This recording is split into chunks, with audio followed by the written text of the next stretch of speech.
오늘은 7세 간담회예요. 저희 GTG 수학은 어떤 것을 사고력 수학 수업을 통해서 제공하는지 그거를 먼저 말씀을 좀 드릴게요. 저희는 수학적 사고력을 개발하는 게 목표인 프로그램이고 학원입니다. 근데 이걸 아시려면 수학적 사고력이 뭐냐 조금 아셔야 되는데요. 사고력 하면은 머리라고만 생각하시는데 거기에는 여러 층위를 나눌 수 있습니다. 가장 밑에는 정서가 있습니다.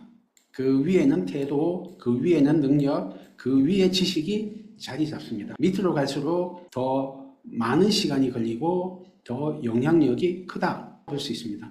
정서, 태도, 능력, 지식의 바탕 위에 문제 해결 이런 아웃풋이 나오는 거예요. 우리가 어려운 문제 잘 푼다 하는 게 사고력이 강하다, 수학머리가 좋다 평가하실 수 있는데 그 밑에는 저런 정서, 태도, 능력, 지식이라는 게 갖춰져 있어야만 됩니다. 그러면 정서가 어떤 거냐? 이게 저희들이 추구하는 첫 번째 목표입니다. 여러 가지 수학 정서가 있는데 그 중에 하나는 호기심입니다. 호기심이 살아있을 때랑 호기심이 없을 때 학습하는 거랑 뭔가를 노력하는 게 너무너무 다릅니다. 인간 학습에 관련된 가장 강력한 동력은 호기심이에요. 출세하려고, 인정받으려고, 이기려고 여러 가지 이유로 공부할 수는 있습니다. 하지만 그 모든 동기보다 더 강력한 동기, 학습 능력 자체를 올려주고 공부에 재미를 느끼게 만들어주는 감정은 호기심이라는 감정이에요. 이 호기심이라는 감정이 얼마나 강하냐면 노벨상 수상자, 화학상 수상자가 얼마 전에 한국에 왔었어요. 자기가 노벨상을 딴 데는 호기심이 가장 중요하다고요. 제가 많은 학생들을 한 20년 동안 교육했습니다. 호기심이 살아있는 학생하고 아닌 학생하고 타고난 머리는 비슷할 수 있어요. 들이는 공부 시간은 비슷할 수 있어요. 문제집도 비슷해요. 하지만 아웃풋은 너무너무 큰 차이가 나는 걸 많이 봤습니다. 공부하기 싫어서 완전 자빠진 애를 잘 살려서 호기심을 불러일으키면 공부도 열심히 하게 돼요. 성적도 똑같은 시간 투자해도 확실히 또 올라갑니다. 그래서 호기심을 저희는 길러주고 싶어요. 두 번째로 성취감. 이거를 수학이 왜 좋니? 한때 수학이 어려운데 낑낑거리다 딱 풀렸을 때 그때 진짜 기분이 좋아요. 그런 말을 해요. 이런 성취감이 학생들이 점점 수학을 좋아하게 만들고 어려운 문제를 끈질기게 매달리게 만드는 밑바탕 동력이 돼요. 세 번째, 생각하는 재미를 GTG 수학은 추구합니다. 생각하는 재미에는 호기심이 해소되는 맛, 성취감을 느끼는 맛, 그런 것들을 종합해서 생각하는 재미라고 할 수 있어요. 그 중에는 신기한 것도 있고요. 뭔가 깨닫는 맛도 있고요. 안 풀리던 문제 해결하는 맛도 있고요. 여러 가지가 있습니다. 그걸 종합해서 생각하는 재미라고 합니다. 저희 사고력 프로그램에는 생각하는 맛, 생각하는 즐거움, 이런 재미를 강조한 교재가 꽤 있어요. 제가 개발할 때 생각하는 재미를 느끼게 하기 위해서 그런 교재를 곳곳에 배치해놨습니다. 그 다음 네 번째가 안 풀리고 틀리고 아무리 생각해도 아무 생각도 안 날 때, 그럴 때 좌절감을 느끼기가 쉬워요. 그러면 포기하고 별표 치고 넘어가 버리고 모른다고 가르쳐 달라고 하고 그렇게 변하거든요. 우리는 끈기 있게 깊이 생각했으면 좋겠는데 그거를 가로막는 악당이 바로 틀리는 것에 대한 나쁜 감정, 안 풀리는 것에 대한 나쁜 감정, 그게 비교를 해서 그럴 수도 있고 결과 위주의 피드백을 해서 그럴 수도 있어요. 근데 어느 경우든 학생이 깊이 생각하는 걸 방해합니다. 반대로 틀려도 곰곰이 더 생각하고 생각이 안 나도 점점 깊이 생각하는 그거를 가능하게 하려면 틀려도 괜찮아, 몰라도 괜찮아, 나 지금 생각하고 있으니까 괜찮아 라고 하는 안정감이 필요해요. 여러분이 큰 시험이에요. 수능 같은 큰 시험인데 1교시 국어예요. 근데 국어가 확 어렵게 나왔어요. 머리가 하얘졌어요. 그럴 수도 있죠. 그죠? 그게 안정감이 없을 때 그런 일이 벌어집니다. 안정감이 있으면 어려워도 틀려도 잘 안 풀려도 흐트러지지 않아요. 자신감. 지금 안 풀리지만 하면 할 수 있어. 아니고 지금 못 풀었어. 하지만 나중에 시간이 지나고 공부하고 노력하면 할 수 있어. 이런 자신감이 있는 사람하고 아닌 사람하고 어려운 문제를 깊이 생각하는 게 달라요. 이런 거를 길러주고 싶습니다. 이게 수학 정서라고 할 수 있고 수학 정서인데 이게 저희가 생각하기에는 매우 중요하다고 생각해요. 그래서 GTG 사고적 수학은 이거를 첫째 목표로 합니다. 이 정서가 수학 정서가 안정되고 탄탄한 위에 그 다음에 다음 단계의 수학 태도가 만들어질 수 있어요. 밑에 정서가 흔들리면 좋은 태도가 갖춰질 수가 없어요. 자, 그러면은 저희가 두 번째로 사고력 수학에서 목표로 하고 있는 수학에 관계된 좋은 태도입니다. 첫 번째, 성장 마인드셋. 이건 저희가 설명회를 한 적이 있습니다. 한번 참고하시면 좋으실 것 같아요. 유튜브 영상에 있어요. 간단하게 말씀드리면 사람의 마인드셋을 크게 두 가지로 나눌 수 있다는 거예요. 캐롤 드벡이라는 하버드대 심리학 교수 하다가 스탠퍼드 대학 심리학 교수를 지금 하고 있는 분인데 이분이 창안한 이론이에요. 하나는 성장 마인드셋, 하나는 고정 마인드셋이다. 고정 마인드셋은 사람의 재능은 타고났다. 수학 분야라면 수학 머리는 타고났다. 내가 잘하고 못하는 거는 내 재능 덕분이다 또는 재능 탓이다 라고 생각하는 마인드셋이에요. 성장 마인드셋은 사람의 머리나 타고난 재능 같은 거는 근육처럼 개발하면 성장한다 라고 믿는 마인드셋이에요. 근데 이 마인드셋, 간단한 마인드셋 하는데 두 가지에 따라서 살아가는 모습, 공부, 수학, 성적 이런 데 너무너무 큰 영향을 미치는 거예요. 고정 마인드셋인 사람은 도전을 안 합니다. 실패하면 내 머리가 나쁘다, 낮은 계급이라 내 재능이 나쁘다는 게 들통날까 봐 안 해요. 안 풀리면 금방 포기를 해요. 왜냐하면 내 머리가 안 돼서 못 푸는 거니까. 현재의 아웃풋은 내 재능을 나타내는 거니까 안 풀리면 포기. 해봤자 되는 거 아니니까. 남이 잘 되면 배 아파요. 남과 경쟁이 붙으면 막 불안해하고 질투가 나고 그래요. 잘하면 우쭐하지만 누가 쫓아갈까 봐 불안하고, 좀 지면은 기가 죽어서 주눅이 들어버리고 열등감에 빠지고 그래요. 반면에 성장 마인드셋은 노력하면은 내 머리가 좋아진다고 믿으니까 안 풀려도 계속 도전을 해요. 끈기 있게 매달려요. 남이 잘 돼도 배가 안 아파요. 나도 노력하면 되니까. 그래서 저희가 성장 마인드셋을 갖춰주기 위해서 사고력에 곳곳에 배치해놨습니다. 대표적인 게 실패는 성공의 어머니, 이런 교재가 있어요. 저희가 학생들한테 실패가 아니고 실험한 거야. 지금 네가 틀린 거는 네 머리가 나쁘다는 증거가 아니고 성장하고 있다는 증거야. 과학자들은 실패라고 안 해. 실험이라고 해. 이거를 온몸으로 느끼게 해주려고 곳곳에 저희가 실패는 성공의 어머니 같은 교재나 코너를 배치해놨습니다. 선생님들도 이거를 말로도 가르쳐 주시고 온몸으로 느끼게도 해주십니다. 두 번째, 자율성. 누가 시켜서 누구한테 혼나지 않으려고 문제를 풀고 공부하고 이런 게 아니고 내가 궁금해서 내가 이거 해결하고 싶어서 내 스스로의 방법으로 이것저것 시도해보는 거, 자율성이라고 해요. 저희 학원에 처음 온 애들이 이런 말을 할 때 있어요. 자, 도전해봐 하니까 안 배웠어요 이러는 거예요. 왜? 안 배웠으니까 도전하고 하는 거지. 배운 걸 풀면 그건 연습이고 이거는 문제야. 안 배워서 모르는 거를 해결하려고 하는 거야. 해봐. 가르쳐 주세요. 그래. 아니야, 생각해보면 할 수 있어. 안 배우는데 어떻게 해요? 어떤 학생은 항의까지 해요. 부모님 통해서. 학원을 갔는데 2시간 동안 애가 배운 게 없이 문제만 풀라고 했대요. 저희 프로그램은 학생이 스스로 무언가를 하면서 머리도 개발하고 문제 해결하는 능력도 기르고 그런 기술도 개발하는 겁니다. 스스로 하도록 하는 게 저희 원칙입니다. 그게 가장 좋습니다. 설득을 해서 좀 지나면 몰라요 하던 애들이 한 6개월 지나고 1년 지나면 10분, 1시간 동안 한 문제에 매달리며 그래요. 안 풀리면 도와줄까 하면 싫어요 막 그래요. 왜냐하면 남이 도와줘서 풀거나 가르쳐줘서 풀면 성취감이 적은 걸 알거든요.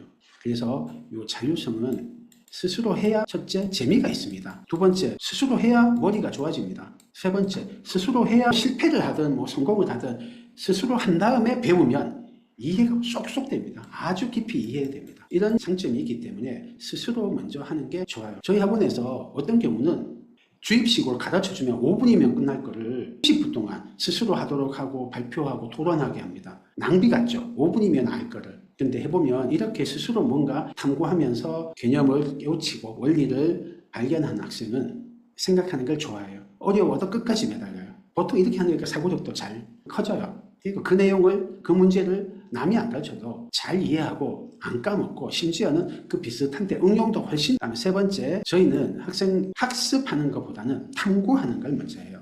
학습은 인류가 오랫동안 완성한 지식체계가 있어요. 그 지식체계를 학생들한테 전수하는 게 학습이에요. 가르쳐주고 배우고 익히고 적용하고 응용하고 이런 거죠. 교과수학은 전수학습 방식이죠. 하지만 사고력 수학은 탐구학습 방식이에요. 스스로 지식을 찾아 나서고 문제를 해결하고 스스로 뭔가를 지식체를 구성해요. 필요하면 찾아서 조사하고 필요하면 연구하고 필요하면 서로 토론하고 이런 방식으로 합니다. 하나의 원리를 발견했어도 발표를 시키고 서로 토론도 하고 그렇게 해요. 이렇게 탐구 방식으로 학습하는 게 고교학점제한테는 더 어울려요. 서술형 평가 비중이 20%쯤 되거든요. 서술을 잘할 수 있어요. 그냥 무지성으로 외워서 얼기설기 비슷하게 하는 게 아니고 자기가 탐구해서 스스로 확립한 지식이기 때문에 언어로 말할 수 있어요.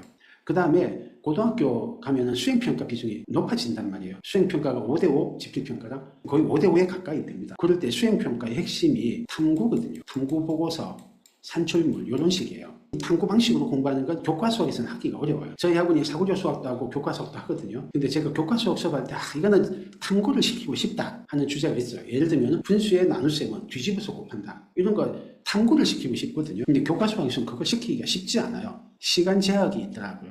그래서 탐구가 너무 필요한 걸 아는 저조차도 교과수학에서는 제약 조건이 있어서 탐구 방식으로 하기가 한계가 있어요. 전개도 학습을 하는데 종이로만 갖고 하는 거예요. 교과 수학은. 저는 교구를 주고 그냥 사고력 같으면 전개도를 다 탐구해서 모든 전개도를 다 찾아내고 전개도를 접을 때랑 펼칠 때 어떤 관계인지 다양한 형태로 활동을 하는데 교과 수학에서는 그럴 수가 없는 거예요. 교과에서 한 페이지예요. 근데 사고력에서는 2시간을 하거든요. 그 한 페이지를 위해서. 온갖 탐구를 다 시키는데 교과 수학에서는 그러기 어렵더라고요. 그래서 따로 사고력 수학에서 교과 수학에서 한 페이지면 끝날 거를 2시간 동안 탐구할 수 있게 만드는 그런 여유를 부모님께서 주신 거예요. 돈을 내서 주시고 그런 자기의 학생들을 보내주신 거예요. 그래서 이런 탐구를 진하게 해보기는 사고력 수학이 좋다. 그 다음에 과학적 추론. 이 추론이라고 하는 게 추측, 추리와 논증이거든요. 탐정이 추리를 하잖아요. 그래서 뭔가 발견을 하잖아요. 그거를 추론이라고 합니다. 문제를 풀 때 주어진 조건만 가지고 결과로 가는 길을 찾아내는 게 추론이에요. 보통은 뻔한 문제, 자주 나오는 문제는 아예 길을 외워버리죠. 그걸 유형학습이라고 합니다. 그것도 필요해요. 필요한데 수능에서 아니면 내신에서 이런 유형학습으로 정해진 길을 암기하는 건 전체 시험의 70%까지예요. 요거 다음에 변별력이 있는 10%, 20% 최상위권 문제는 길을 모르는 문제를 내요. 복잡해서 길을 모를 수도 있고 갈린 길이 너무 많아서 길을 모를 수도 있어요. 어쨌든 처음 보는 문제에서 변별력이 생기는데 그때 쓰는 능력이 추론 능력입니다. 근데 그 추론 능력을 개발하는 방법이 뭐냐면 과학적 추론이란 거예요. 과학적 추론이 뭐냐 하면 가설을 세워요. 실험을 해요. 관찰을 해요. 그래서 가설을 수정해요. 그리고 또 실험하고 관찰해서 가설을 수정해요. 이렇게 가설, 실험, 확인, 수정 이 사이클을 반복하는 게 과학적 추론이라고 합니다. 이거를 저희가 학생들한테 하도록 만들어요. 어떤 미션을 던지거나 질문을 던지고 호기심을 불러일으킨 다음에 교구라든지 게임이라든지 무언가를 주고 추론하도록 해요. 실험하고 확인하도록 유도를 합니다. 많은 저희 GTD 사고력이 그렇게 맞춰져 있어요. 예를 들면은 저희가 레이저 축구라는 게 있습니다. 그런 교재가 있는데 거기서 레이저 메이즈라는 교구를 가지고 하거든요. 그게 레이저와 거울을 이용해서 반사 시켜가지고 원하는 목표에 불빛 레이저가 딱 타겟을 맞추게 하는 거예요. 이 중간 과정이 뻥 비어 있어요. 시작과 목표만 있어요.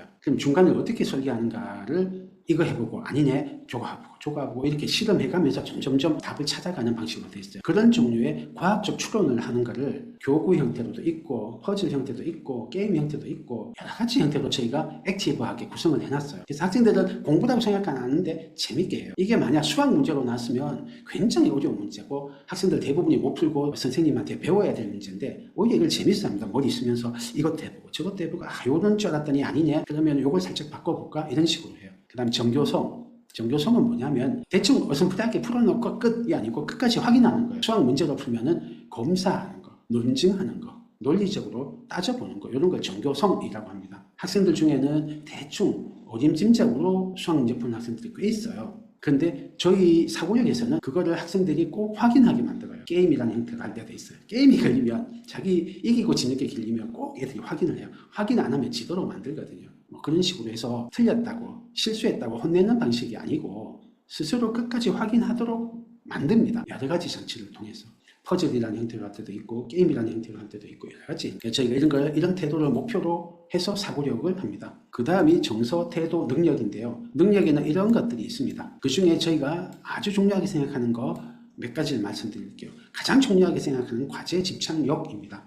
이름이 역이라서 능력에 갖다 놨는데 사실은 태도일 수도 있어요. 뭐냐면 안 풀려도 끈기 있게 깊이 생각하는 거예요. 안 풀려도 포기 안 하고 이거 어떻게 기를 수 있냐? 있으면 좋죠. 잔소리해서 안 돼요. 좀 더 생각해봐 해도 별표 치고 나가버려요. 모르는데 어떻게 해요? 이렇게 하거든요. 심한 문제 풀려보면 모른다고 하고 끝나요. 억지로 풀리면 애들이 막 몸 비틀고 있습니다. 보고 있으면 답답하죠. 또 애들 입장에서 당연해요. 머리에 생각이 안 떠오르는데 해봤자 가슴이 답답해서 머리가 빠개질 것 같은데 또 매달릴 수가 없어요. 그러니까 이제 포기를 쉽게 하죠. 근데 저희 애들이 나중에 되면 1시간씩 한 문제를 풀거든요. 어떻게 해서 그게 되냐 하면은 저희가 특별한 기술을 쓰고 있어. 이따가 어떻게 해서 이걸 구현하는지 말씀을 드릴게요. 두 번째로 중요한 능력이 문제 해결력입니다. 특히 낯설고 어려운 문제를 푸는 힘. 이 문제 해결력이 타고난 수학머리라고 생각하고 문제 푸는 아이디어가 외우거나 아니면 번쩍하고 하늘에서 계시가 내려오듯이 풀린다고 생각하시는데 그렇지 않습니다.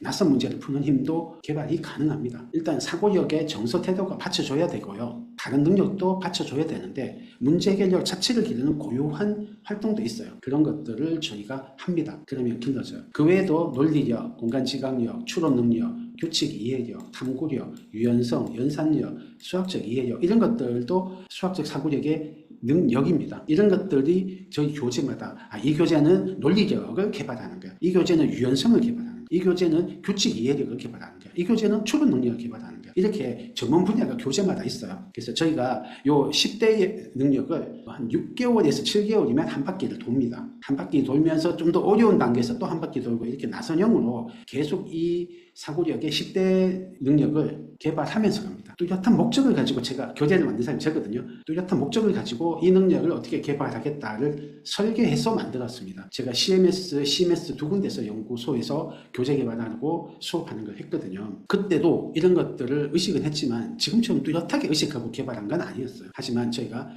GTG 사고력 수학 프로그램을 만들 때는 이런 걸 의식하고 의도적으로 만들었습니다. 그리고 그거를 나선형으로 배치해놨어요. 그래서 저희 애들 중에 예를 들면 공간지각력을 예를 들게요. 공간지각력은 이게 문제집으로 풀어서는 개발이 잘 안 되거든요. 생각해 보십시오. 머릿속에서 구체물이 없이 빙빙 돌리고 뒤집고 펼치고 자르고 이걸 해야 되는데 저절로 안 되고요. 손으로 구체물을 만지면서 눈으로 관찰하고 조작하고 붙여보고 떼보고 펼쳐보고 접어보고 잘라보고 이런 걸 해야 개발이 되거든요. 그런 구체물을 많이 만지게 하니까 어떤 일이 있었냐면 저희 학생 중에 4학년 학생이 있었어요. 아빠가 치과의사예요. 자기도 치과의사 되는 게 꿈이에요. 근데 얘가 어느 정도냐면 손가락 두 개를 이렇게 하면 보이시나? 이 두 개의 길이가 어느 게 긴지를 구별을 못하는 거예요. 심지어는 꽤 차이가 나는 둘째, 셋째 손가락 차이도 구별을 못하는 거예요. 그러니까 공간지각력이 약한 학생이죠. 어머님이 얘가 도형 문제만 나오면 어려운 걸 아시니까 도형 단어는 무조건 문제집 3권씩 풀린 거예요. 그래도 계속 틀리는 거예요. 이게 지식이 부족해서 틀리는 게 아니거든요. 공간지각력 자체가 약하니까 뭐 돌려라, 뒤집어라, 펼쳐라 이러면 완전 헤매는 거예요. 근데 이 학생을 위해서 제가 공간지각력 특강을 만들었어요. 저희 사고력에서 있는 액기스를 모아가지고 집중적으로 시켰죠. 그래서 만지고 이런 걸 했더니 한 6개월 했나? 하니까 6학년에 입체도형이 있어요. 굉장히 어려운 입체도형들이 많아요. 회전을 시켜서 자르는 이런 것들인데 경시대회 기출문제급들을 푸는 거예요. 개발이 됩니다. 저희 쌤들 중에 공간지각력이 약한 분들은 쌤이 입체도형 조립하는 퍼즐을 풀지를 못해요. 그런 분도 저희 사고력을 연수를 받고 시간이 좀 지나면 공간지각력이 본인이 저도 늘었어요. 그래서 공간지각력이든 어떤 특정 능력은 개발이 됩니다. 그럼 이게 정서태도 능력 같은 거를 개발하는 게 저희가 주된 목표로 하고 있어요. 사고력 수학이 몇 가지 종류가 있거든요. 몇 가지 종류가 있는데 저희는 정서태도 능력이라는 기초체력을 개발하는데 초점을 맞추고 있어요. 어떤 프로그램은 지식을 탐구하는데 탐구 쪽에 초점을 맞추고 있기도 하고요. 어떤 쪽은 문제 해결, 문제풀이를 하는데 초점을 맞추고 있기도 해요. 그것도 다 좋습니다. 다만 저희는 정서태도를 개발하는 데 초점을 맞추고 있습니다. 그래서 저희는 이런 생각이에요. 저희는 어릴 때는 수학교육의 목표가 달라야 한다 생각해요.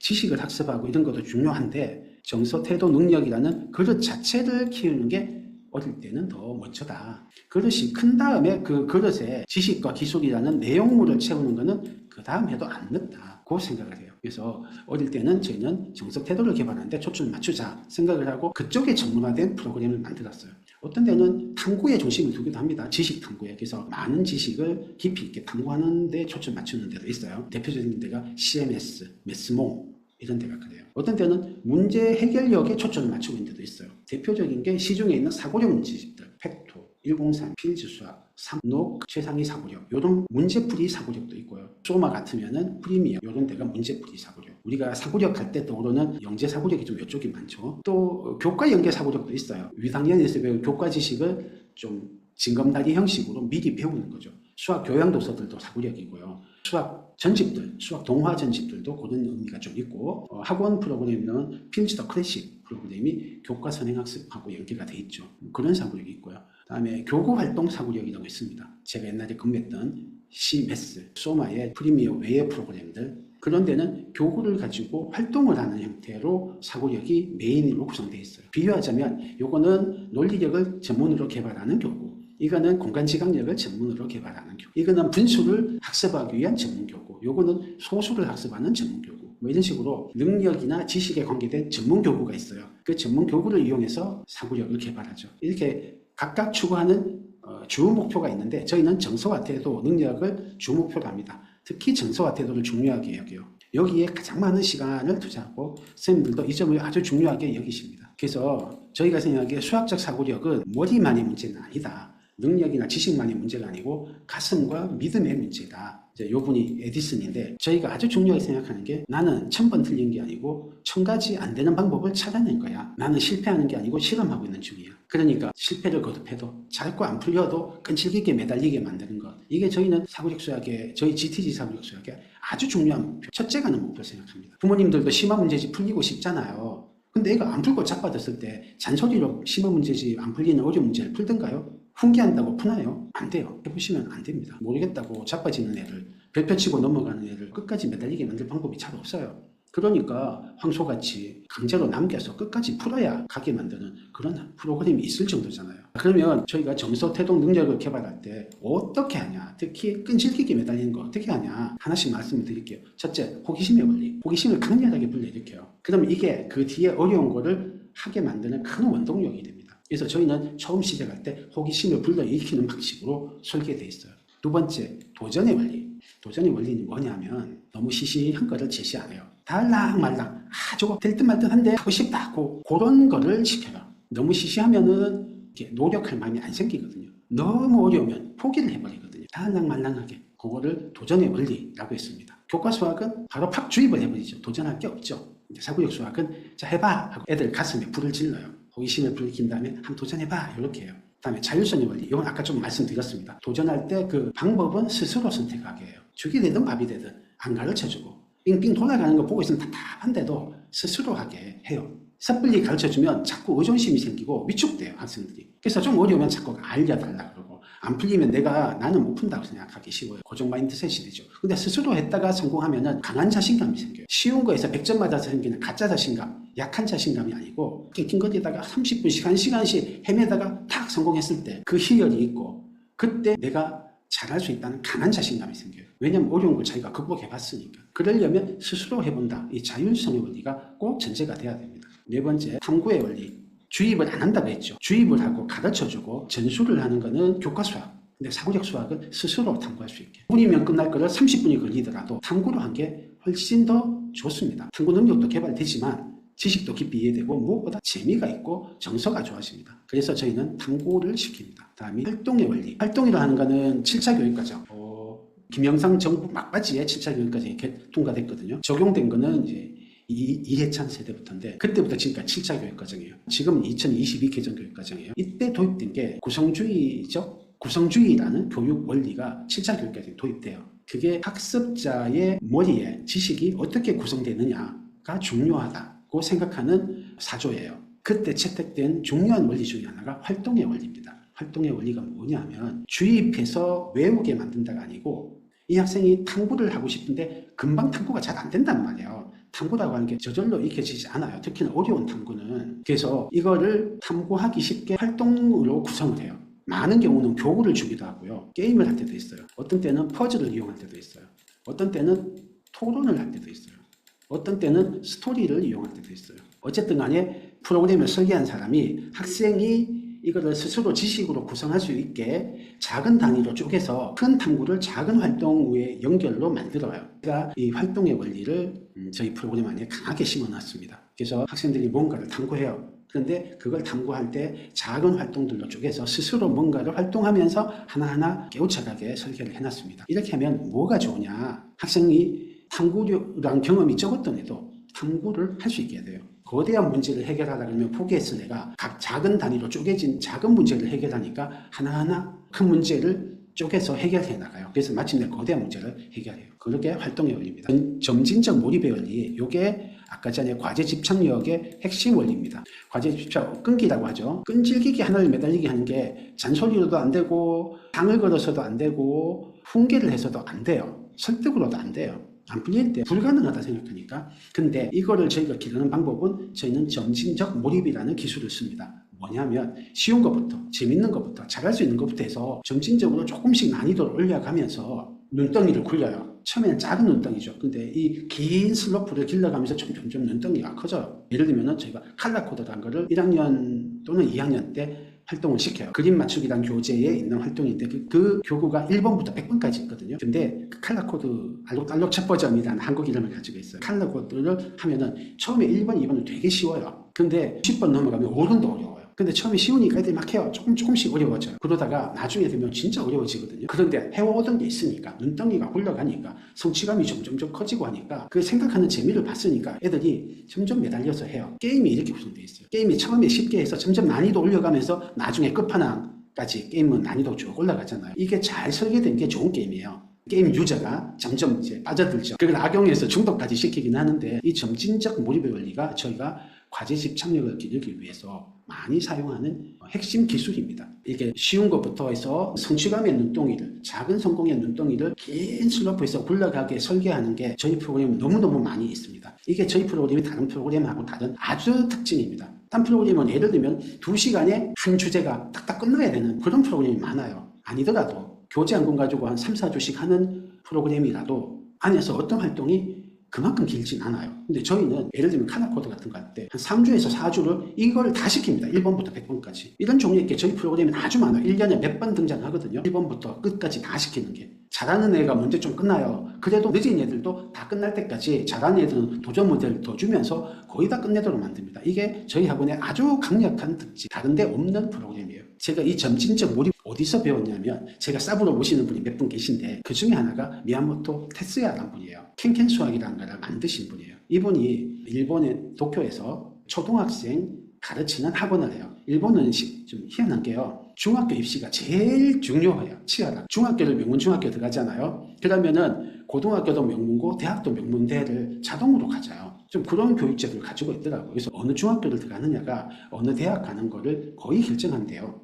그래서 도쿄에 있는 7대 명문중 이런 데 들어가기가 너무너무 어렵고 초등학교 학원이 너무 큰 학원들, 유명한 학원들이 많아요. 근데 이분이 어떻게 하냐면 4학년 올라가는 애들을 무시험으로 뽑아요. 딴 학원은 시험 쳐서 뽑아서 잘하는 애는 잘하는 애끼리 이렇게 반을 짜가지고 수준별 반을 짜서 공부도 시키고 처음 뽑을 때 잘했던 애들이 결국 졸업도 잘하는 중학교 가는 거에 연결이 되는데 이분은 그게 없어요. 그냥 막 뽑아요. 선착순으로 막 뽑아요. 그리고 1년 동안 지식 교육을 안 해요. 뭘 하냐면 논리 퍼즐을 주로 풀려요. 그거를 이제 캔캔 퍼즐, 캔캔 수학 이렇게 해서 세계적으로 좀 유명합니다. 캔캔이라고 있어요. 이분의 이제 모토가 이거예요. 가르치지 않는 가르침이 이거예요. 그래서 1년 동안 퍼즐만 풀어요. 퍼즐만. 처음에 쉬운 것부터 나중에 점점 어려운 것까지. 그런데 그러고 나서 5학년, 6학년, 2년 동안 가르치는데 마구잡이로 받았던 걔들이 다 명문중을 가는 거예요. 더 이상이. 어마어마한 합격률을 만드는 거예요. 애들이 실제로 사고력이 강해졌다는 아주 강력한 증거죠. 그걸로 유명한 학원이에요. 제가 이분 책도 여러 권을 보고 캔캔 수학이라든지 이런 종류의 거를 깊이 생각하고 실제로 채택해서 학생들 수업도 해보고 그러면서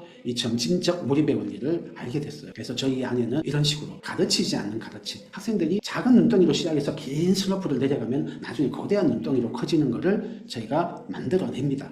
그래서 안 풀리는 걸로 30분씩 1시간씩 매달리게 돼요. 이게 저희 GTG의 중요한 노하우 또는 기술입니다. 성장 마인드셋의 원리. 얘도 과제 집착력에 아주 큰 영향을 미칩니다. 이건 아까 말씀드렸죠. 틀린 게 아니야. 실험하고 있는 거야.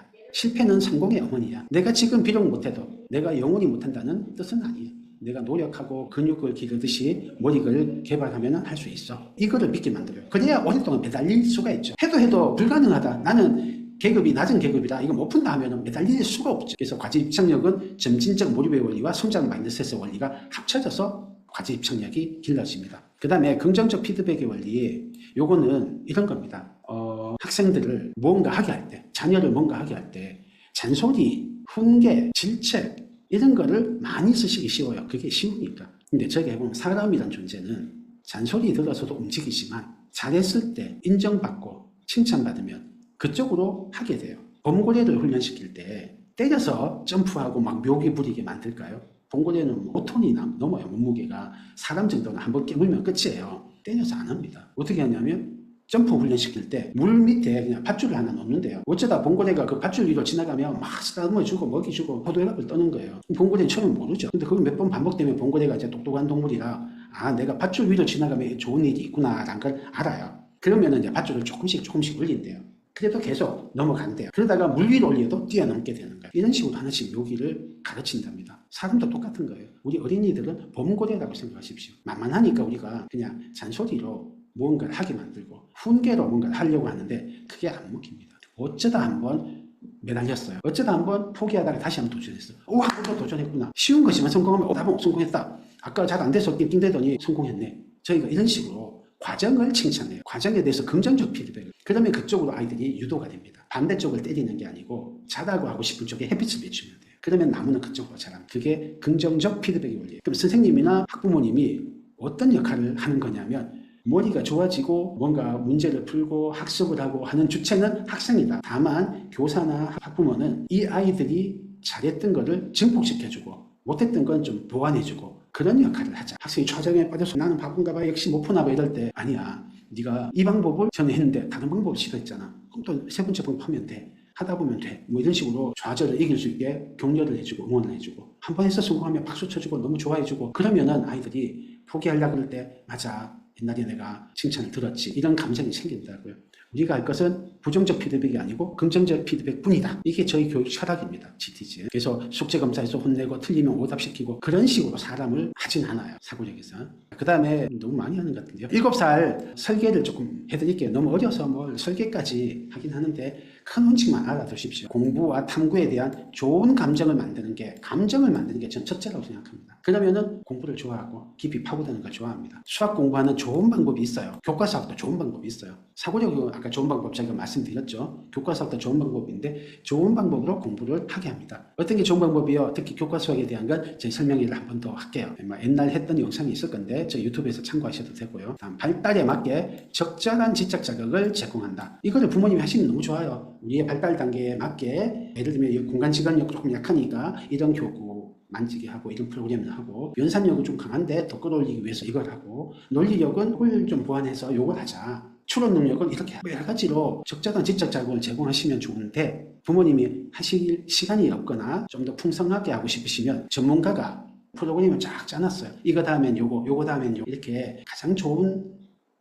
도구를 가지고 가장 발달 단계에 맞게 체계적으로 배치해 놓은 게 사고력 수학입니다. 그래서 사고력 수학이라는 프로그램을 이용하셔도 좋습니다. 그리고 감정담으로 중요한 건 태도와 습관 같아요. 특히 교과 수학에서는 태도와 습관이 너무나 중요합니다. 사고력 수학의 태도하고 조금 달라요. 교과 수학의 가장 중요한 태도는 남한테 보여주는 공부, 검사 받는 공부가 아니고 내가 만족하는 공부를 하겠다는 태도가 중요해요. 습관은 공부 양을 점점 늘려가셔야 돼요. 스스로 혼내가면서가 아니고. 그러면 이때 7살 뭘 할까? 저는 수학 관련해서는 사고력 수학은 꼭 하셨으면 좋겠어요. 1학년 때도 필수 같아요. 어릴 때는 사고력 수학이 필수 같아요. 교과는 학생마다 좀 다른데 연산만 해도 되는 학생부터 선행 학습을 해야 되는 학생까지 좀 다양하게 있습니다. 더 중요한 건 열심히 공부하는 힘, 또 혼자 공부하는 그런 습관? 능력을 개발해 주시면 좋습니다. 7살 중에는 최상위 수학 같은 교과 극심화 문제집은 조심하셔야 될 수도 있어요. 심화 문제집이 유행이라서 최상위 수학을 넘어서서 왕수학까지 어려운 거 하시는 분 계신데 저희가 보면 교과 극심화를 무리하게 하면 수학 정서가 나빠지거나 학습 자체가 덜 되거나 그런 부작용이 있습니다. 저학년 때 심화할 개념이나 원리가 별로 없는 거예요. 그래서 1학년, 2학년까지는 저는 최상위 수학 안 하시길 원합니다. 응용만 하셔라. 1학년, 2학년까지는. 연산하고 수학 관련된 독서하고 사고력 수학하고 교구나 퍼즐 같은 거 많이 하고 교과는 그냥 기본서 한 권이나 응용서 한 권만 하셔라. 연산을 하면 그거면 충분한 것 같아요. 3학년부터는 교과 심화를 해도 괜찮아요. 개념이나 원리가 좀 나오니까. 그전에는 개념과 원리가 적은데 어렵게 내려니까 배배 꼬인 문제 까다롭기만 한 문제가 많아요. 문제 계획이 개발되는 느낌이 덜해요. 그래서 애랑 싸우게 만드시니까 저는 뭐 그 시간에 선행 진도를 더 빼라. 아니 3학년까지 해라. 그러고 싶어요. 다음에 입시. 아직 입시를 설계할 나이는 아니긴 한데요. 그래도 특별한 학교가 있다. 그리고 얘들 갈 때는 아마 우리나라가 특별한 학교하고 일반 학교하고 완전 갈라지는 양극화 사회가 돼 있을 가능성이 매우 높습니다. 그래서 특별한 학교를 가야지 되는 그런 시대가 아마 와 있을 가능성이 있어요. 그래서 지금부터 염두에 두고 부모님은 알고 계셔야 돼요. 부모님은 특별한 학교 중에 대표적인 게 영재고 과학고 있고요. 외고 국제고 있고요. 전국 단위 자사고가 있어요. 3개만 생각하시면 됩니다. 나머지는 그렇게 흔하지 않아요. 그냥 전국 단위 자사고에 포함된다고 생각하시면 됩니다. 그 외에는 학군지의 일반고, 갑반고라고 하거든요. 화성고 이런 비평준화 일반고도 있고 대치동 같은 학군지도 있죠. 그 정도입니다. 학생들이 학생부 종합전형으로 주로 가고요. 수능으로 주로 가는 데도 있는데 수능으로 가는 애들은 이제 설 자리가 점점 없어질 겁니다. 그거는 나중에 저희가 고교학점제 관련한 설명회 영상 찾아보시면 될 건데 어쨌든 특수한 학교가 이 정도는 살아남을 것 같다. 이거의 준비를 몇 학년부터 본격적으로 하시냐면 영재고는 1학년부터 준비합니다. 3학년 때 준비하면 조금 바쁘고요. 4학년 때 시작하면 영재고 준비는 살짝 늦을 수도 있어요. 저는 영재고나 민사고, 하나고를 준비하시면 좀 일찍 하셔라.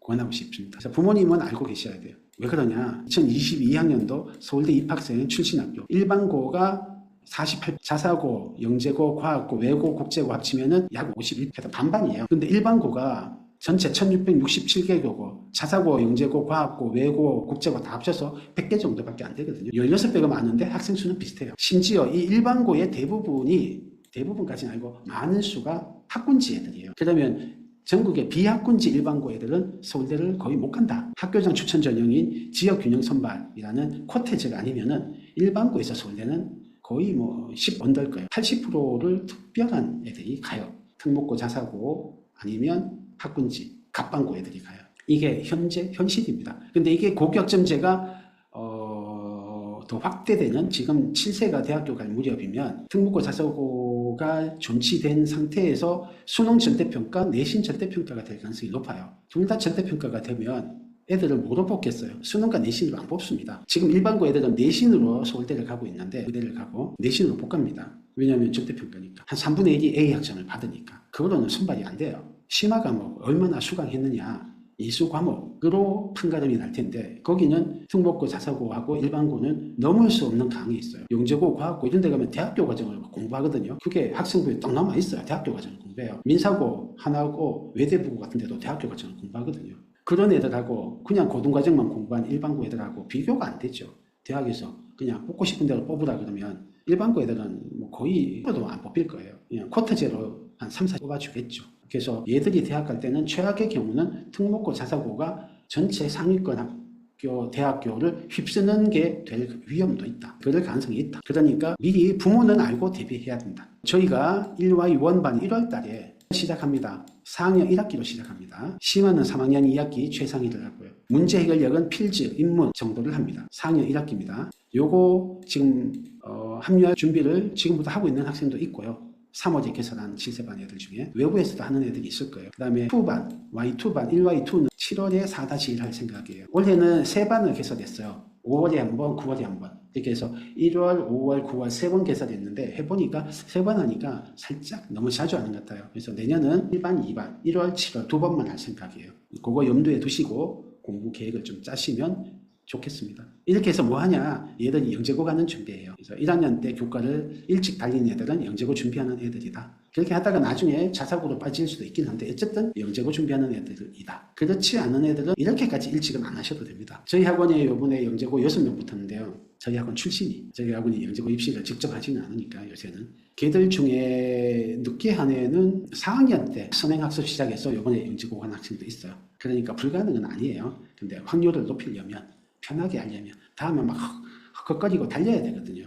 그런 거 없이 차근차근 체계적으로 탄탄하게 나가려면 2학년 초까지는 4학년 1학기 시작하십시오. 그게 편합니다. 그 정도까지 저희가 안내를 드리고 이렇게 하면 애들이 4학년 때 KMO 과정을 들어가요. 고1 과정을 4학년 때 공통수학을 들어갑니다. 4학년에. 그렇게 해서 6학년 때 KMO 상을 따요. 6학년 때. 요까지가 일반 애들이 가는 코스입니다. 요거 다음에 중1 때 상 따도 나쁘지 않고 좋습니다. 요 정도까지가 영재고 준비하는 애들 같아요. 6학년 때 KMO, 그때 KMO. 그보다 더 뒤에 하는 건 약간 리스크가 있습니다. KMO 안 하고 영재고를 해야 돼요. 자세한 거는 또 학년 되면 제가 안내해 드릴게요. 수학은 즐거운 도전과 탐험입니다.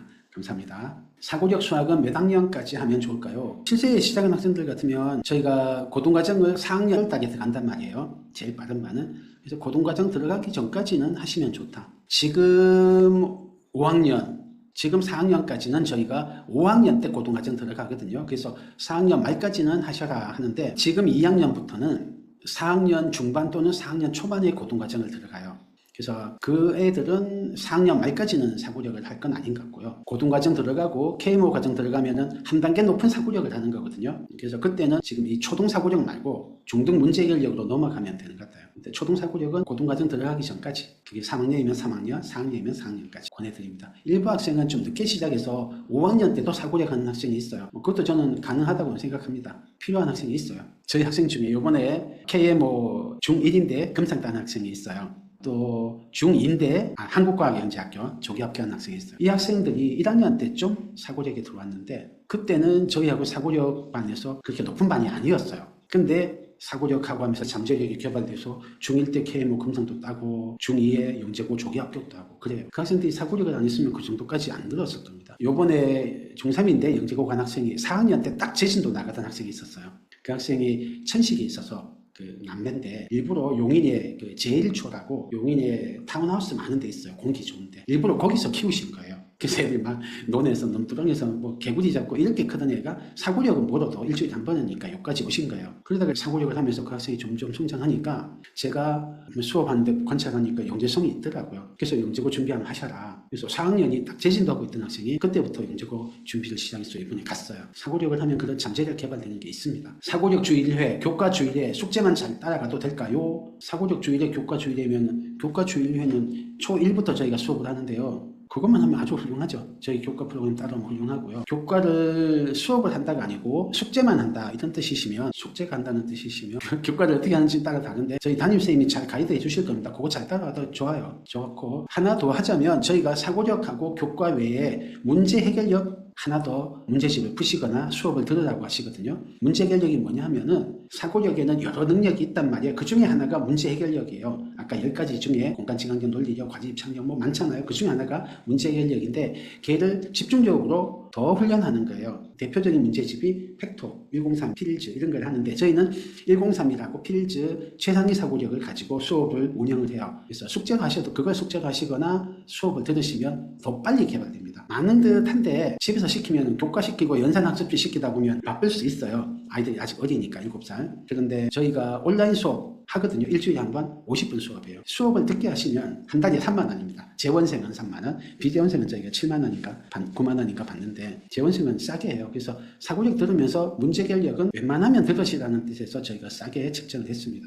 와서 수업해도 되고 집에서 줌을 해도 되는데 그걸 하면은 그냥 시키시기 안 힘드십니다. 규칙적으로 꼬박꼬박 하게 돼요. 수업 중에 한 70%에서 100% 풀고 가고 2, 3%를 숙제로 하는데 그 정도는 애들이 하더라고요. 어릴 때부터 꾸준히 시키면 시너지 효과가 있습니다. 나중에 교과 심화 풀 때 확실히 잘 풀리는 걸 아실 거예요. 그래서 사고력 1회, 교과 1회면 오케이. 근데 욕심내면은 문제결력 1회까지 버티시면 최고다. 답이 되셨나 보네요. 아이의 미래 방향에 대해 결정하려 해본 적이 없습니다. 아직 어리다고 생각하고 있는데 아이의 어느 것을 보고 진로 방향을 결정할 수 있는 걸까요?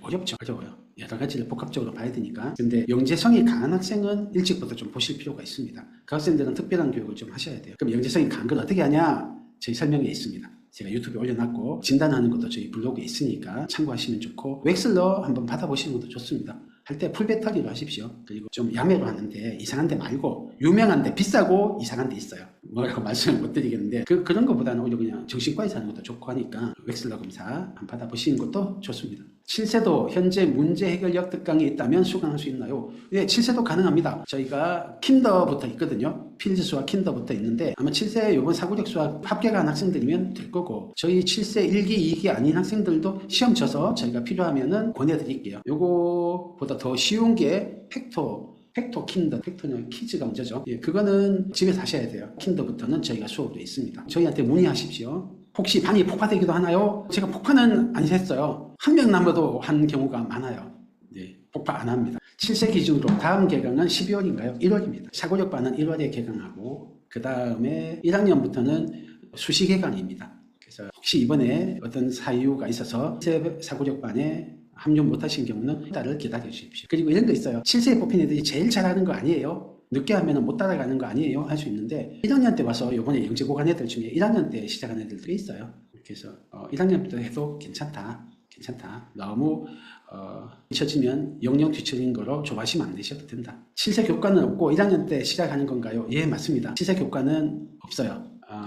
1와 2원 시작이 4학년 1학기부터라고 하셨는데 그럼 올해 안에 3학년 교과를 끝내는 게 좋을까요? 맞습니다. 3학년 2학기 시험을 칩니다. 사고력, 문제해결력, 3학년 2학기 교과 요 세 개를 치고요. 사고력과 문제해결력은 뭐 기초체력이니까 빼놓고 교과는 응용 수준으로 나옵니다. 저희가 전체 100점 중에 50점은 기본에서 나오고요. 50점은 응용에서 나와요. 20점이 심화에서 나오는데 응용까지 하면은 잘하면 합격하는 커트라인입니다. 저희가 70점이 컷이기 때문에 응용까지만 하셔도 됩니다. 괜히 막 최상위 S 이런 거 안 시킵니다. 응용 교재만 잘 해도 붙습니다. 추천해 주시는 문제집 있으실까요? 어떤 문제집을 풀어야 할지 기본 플러스 응용도 괜찮아요. 기억 플러스 응용도 되고 응용만 하셔도 되고 근데 아마 저학년은 응용이 없고 다 기억일 거예요. 기억해도 돼요. 기억해도 되고 조금 더 어려운 게 해법에서 나오는 응용 해결의 법칙이라고 있어요. 그게 조금 더 어렵습니다. 그거 해도 되고 아니면은 기응을 한번 풀고 새 책 사가지고 틀렸던 거 한 번 더 풀고 그렇게 2번 푸는 거 좋습니다. 책값 좀 아깝긴 한데 한 권 더 사세요. 아직 애들이 어려서 노트에 풀기는 어렵고 문제집 한 권 더 해서